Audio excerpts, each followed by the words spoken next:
Hey friends, what's up? Ash here with Gents. Hope you're having an awesome day or evening or whenever it is. You know the drill. Today I'm going to talk to you guys about fragrances that were heralded or hyped. The type of fragrances that everybody talks about. Well, when I say everybody, I mean everybody that's into fragrances. You know, us weird groups of people who like the stuff that smells different ways. So as I said, fragrances that have gotten a lot of hype or are pretty popular. And yet, in spite of their popularity, I would say none of these fragrances today are particularly safe blind buys. And that's something a lot of people run into when they're new to fragrances. They watch these videos or they read things online, they read reviews or they read lists or whatever from blogs or publications, and they'll hear about fragrance A or fragrance B. And over, people will say, man, absolutely amazing, fantastic quality for the price, absolutely killer. And then they will buy that fragrance, get it in, and be annoyed or angry or upset because it's just not that easy to wear. So today, that's what we're covering. Let's jump into it. Let's check these out.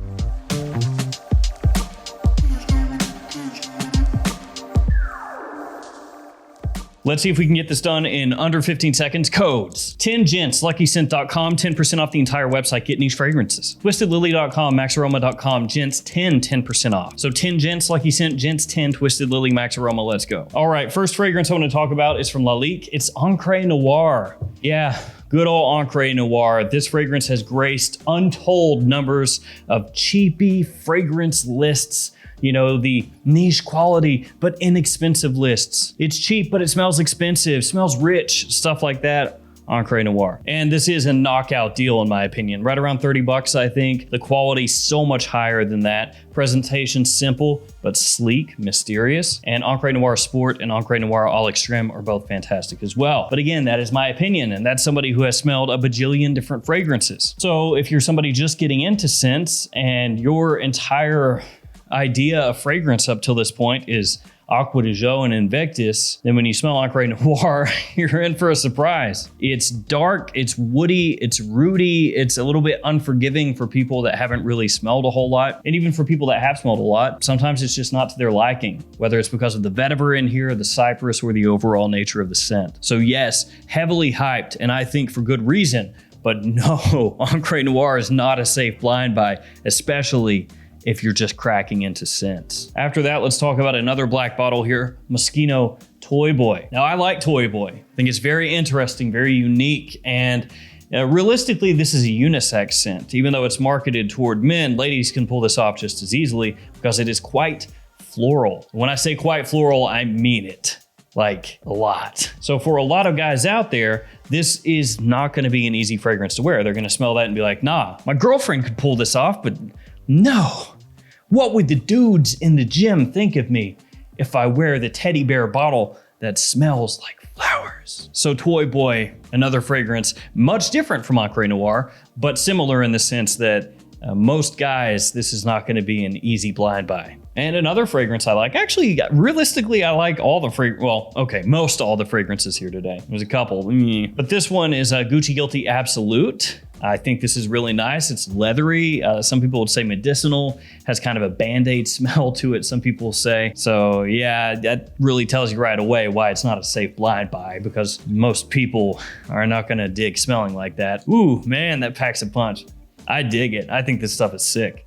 In a good way, not sick like it smells sickly. Although some people would argue it does smell sickly. And also, this one has a bit of a slight similarity to Philipp Plein No Limits.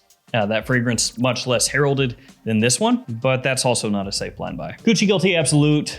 This is the type of fragrance that's going to get comparisons to niche fragrances. At least that's what happened when it came out. People were reviewing it, myself included, and saying, hey man, this is a designer fragrance that has some niche sensibilities to it, some niche quality to it. And by that, of course, we mean it just doesn't smell very mainstream. It's taken some chances here, and the quality is quite nice. But because of those chances that were taken here, it is not gonna work for a lot of people. And actually, I had some friends that at the time worked in Macy's when that fragrance dropped, and Macy's put it out on the counters, and the sales associates were trying to have people smell it, oh, check out the new Gucci Guilty. And the reaction from people was so strongly negative that a lot of Macy's started just taking those off the counters and not even trying to push them anymore.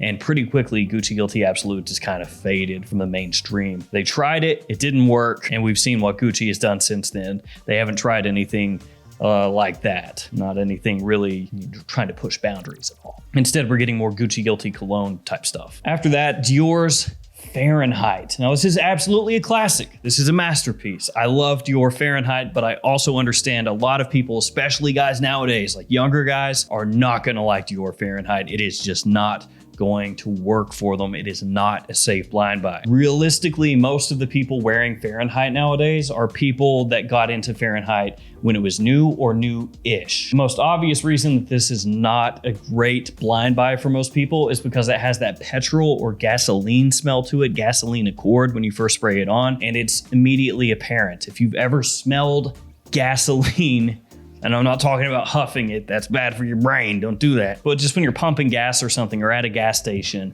you know, that smell in the air, you know what it is. And when you spray this on, the way the violet comes across, it immediately reminds you of that. And so a lot of people are obviously not gonna wanna smell like that, because why do you wanna smell like you dumped gas on yourself? That's what people are gonna say. Now, obviously it has more complexity to it, more depth to it. It doesn't just smell like gasoline, but so many people are gonna just lock in on that, and then that's gonna be all they concentrate on. Absolute classic, as I said, but Fahrenheit nowadays, for most people, they're not gonna wanna wear it. Then we have the only niche fragrance in this list. I could have put a lot more niche, but it's a little bit easier to put niche fragrances because by and large, niche fragrances typically do try to push boundaries a little bit more. So they're just gonna be, in general, not as safe of a blind buy. Designer fragrances typically, not always as we're seeing here, but typically they try to make them as easily worn, as nice smelling as possible because they want to sell bottles, they want to move product. And not that niche fragrances or niche fragrance brands don't want to move product, they absolutely do. Let's not kid ourselves, they want to sell as many bottles as possible and make as much money as possible. But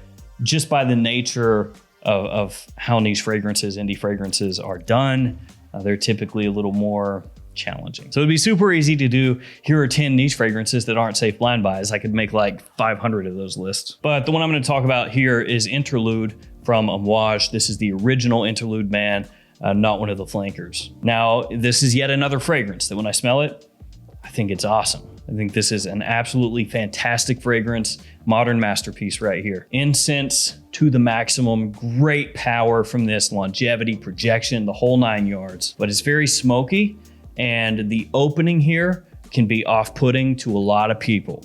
It has an oregano note in the opening that just doesn't work for some folks. I like it. I like it a lot. I do, to be fair, like the flankers more at this point, but I still love this one. Really solid. But at the same time, it is not an easy wear, especially if you're new to fragrances, I should say. I bring up Interlude because it is one of the most hyped, loved fragrances from the house. There are a number of different scents from Amouage that are not going to be blind buy safe for your typical person. After that one, Mont Blanc Individuel.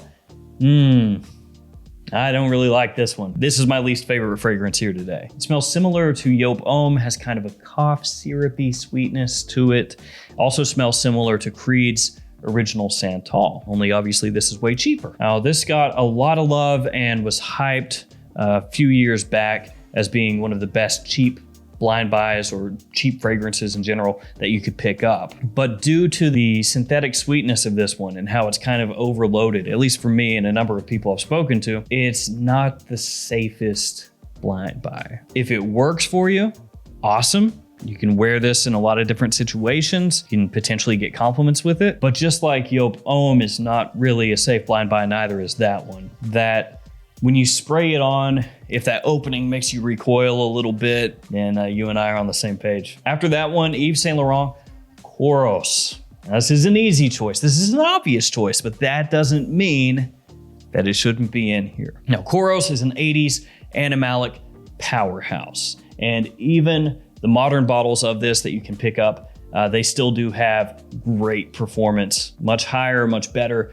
than most other designer releases nowadays. Great projection, great longevity. Problem, of course, is that it is an 80s kind of animalic powerhouse. I mean, you don't really need to say much more than that. Fragrances of that ilk, of that style nowadays, especially if you didn't grow up wearing that fragrance, they just don't really work that well. But if you grew up when Kouros was king, when it was, one of the best masculine scents on the market, I'm sure that you'll say, no, Kouros, that's wearable. You just gotta have the confidence to pull it off. You have to know where you're going, how much to spray on, how you're carrying yourself, et cetera, and it will work just fine.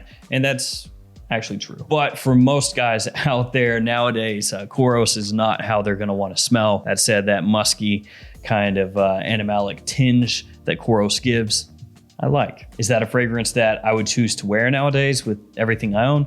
No, but I do like to spray it on a tester strip and give it a little whiff sometimes. Next up, another hyped cheapie that I would say in those style of lists and again, literature is right there with Encry Noir is Bentley for Men Intense. This one has been talked about ad nauseum as once again, a very high quality, almost niche quality, cheap scent, and for good reason. Smells similar to Chambre Noir from Olfactive Studio, or to Idole de Luban from Luban. So you could think of this as a more affordable alternative to those fragrances, which it is. And I do agree the quality here is very nice for the price you pay. The presentation looks good outside of, I think, the atomizer looks kind of stupid in this huge bottle. I've said this before, but it reminds me of either like a tick, where you have like a big body and a tiny little head, or a bodybuilder with like huge shoulders and a tiny little head. Always a tiny little head, but with the cap on, looks great. Quality, very nice,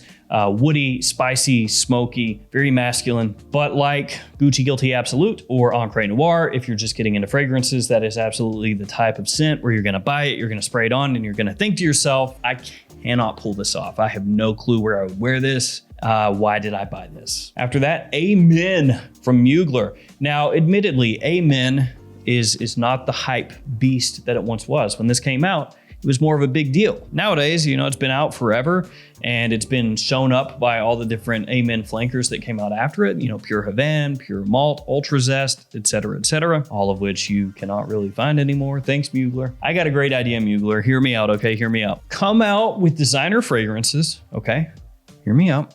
That are some of the best designer fragrances ever made in their style. Make sure people fall in love with it. Okay, make sure to do that. Offer it at full retail for a pretty good price for what you're getting, especially compared to other things nowadays. And now this is the good part. This is where it gets good. Make sure you get a big following who's really looking forward to your releases every year. Come out with stone cold killers. Just absolutely killer fragrances each year. And this is where we really make the money, okay? Discontinue all of them. Just stop making them. Such a good idea. Oh, dude. Feel free to hire me. I'll do your product development. We're gonna get things popping and then we're gonna kill it all off. And then we're gonna bring out Alien Man and it's gonna flop, but we're gonna keep doing them. I'm so excited. Yeah, thanks Mueller. Thanks for that. Back to this fragrance.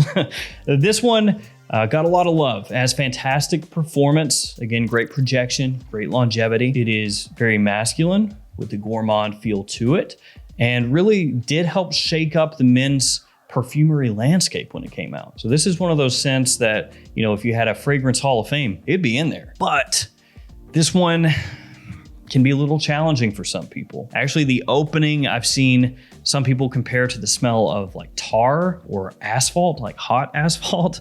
It's been described a number of different ways, none of them particularly positive. So Amen, such an important fragrance release and just not a safe blind buy, especially compared to some of the stuff coming out nowadays. It's more challenging. Last but not least, Versace's The Dreamer. Now, The Dreamer is a fragrance that is near and dear to my heart. My wife actually bought me the first bottle of this stuff. I've got two now. I've got a vintage bottle and then I've got a newer bottle. Also have the different packages for those, the older packaging style, the newer packaging style. I think it's a really nice aromatic tobacco fragrance. It does things quite different than anything else out there, really. It's a very unique designer fragrance. And once again, the performance here is quite good off my skin. There's a lot to love about this. I think the versatility is really good as well. But the Dreamer is another fragrance where the opening for some people is just a complete turnoff to the point that they write the fragrance off completely. Most, not all, but most people would agree once this dries down, it's really good. But that opening just is a little harsh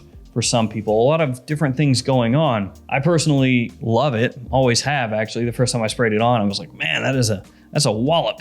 a lot of stuff going on there. I dig it. But other people get hit with that wallop of a lot of things going on and turn their nose and go, trash. And that's another one that is typically quite affordable from discounters. So it's another one of those fragrances that finds its way into people's carts. And if they haven't kind of expanded their palette and smelled a lot of different things, then that one might just turn them off and then they never come back. Now, that is not to say that if you do smell a lot of things that you'll absolutely love everything here. That's not how it works. But typically when you're exposed to more things, fragrances in different styles, fragrances with different makeups of different quality levels, et cetera, you do become a little more open to trying new things and seeing the good in different things. All right, guys, that will do it for me. 10 fragrances heralded, hyped, and yet not safe blind buys. Let me know in the comments below some other fragrances that you think are not safe to blind buy. Of course, you could just leave that comment that says, nothing is safe to blind buy. Sample everything, which I guess technically is true. All right, guys, I'm out of here. Thank you for hanging with me. Thanks for your support. Stay safe out there. I'll see you tomorrow with another fragrance video. See you later. It smells like flowers. And also has advertisements of dudes in some interesting situations wearing leather and not much else. Oh man, kind of the same idea with eating. You know, if you've tried a whole lot of different cuisine styles, different foods from different areas, different places, then you have an expanded palate. And so you're more likely to try out something new. Whereas if you eat Pizza Hut every day for breakfast, lunch, and dinner, and somebody presents you with a dish from Greece or something, you would go, oh, no, man, I'll stick to the Pizza Hut. Thanks.